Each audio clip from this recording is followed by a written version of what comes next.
خبر شامل کریں گے قصور سے، جہاں پر میو نیوز کی خبر پر انتظامیہ قصور حرکت میں آ گئی۔ ایڈیشنل ڈپٹی کمشنر جنرل محمد جعفر چودھری کی زیر صدارت ریجنل ٹرانسپورٹ اتھارٹی کمیٹی کا اجلاس ڈی سی کمیٹی روم میں منعقد ہوا۔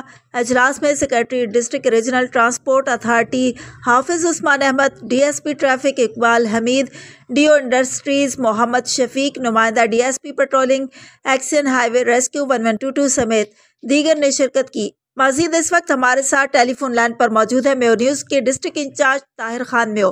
مزید تفصیلات ان سے جانیں گے۔ جی طاہر، تمام تر تفصیلات سے آگاہ کیجیے گا۔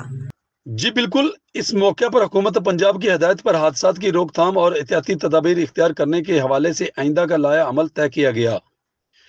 ایڈیشنل ڈپٹی کمشنر جنرل نے کہا، ٹریفک حادثات کی بڑی وجہ کمسن ڈرائیور اور ٹریفک قوانین پر عمل درآمد میں کوتاہی ہے، جس کا خمیازہ قیمتی جانوں اور املاک کو نقصان کی صورت میں بھگتنا پڑتا ہے۔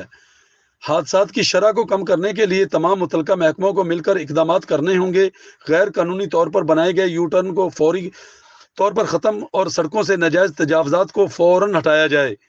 انہوں نے rescue 1122 secretary, D R T A, traffic police سمیت تمام اداروں کو سربراہان کو ہدایت کی کہ لوگوں کی آگاہی کے لیے بھرپور مہم چلائیں۔ موٹر سائیکل سواران کے لیے ہیلمٹ کو ضروری اور دھواں چھوڑنے والی گاڑیوں کے خلاف سخت کارروائی اور مسافروں کے ساتھ عام شہریوں کو حادثات سے بچاؤ کی احتیاطی تدابیر سے متعلق بتایا جائے تاکہ لوگوں کو زیادہ سے زیادہ اویئرنیس مل سکے اور حادثات کی شرح میں کمی لائی جا سکے۔ جی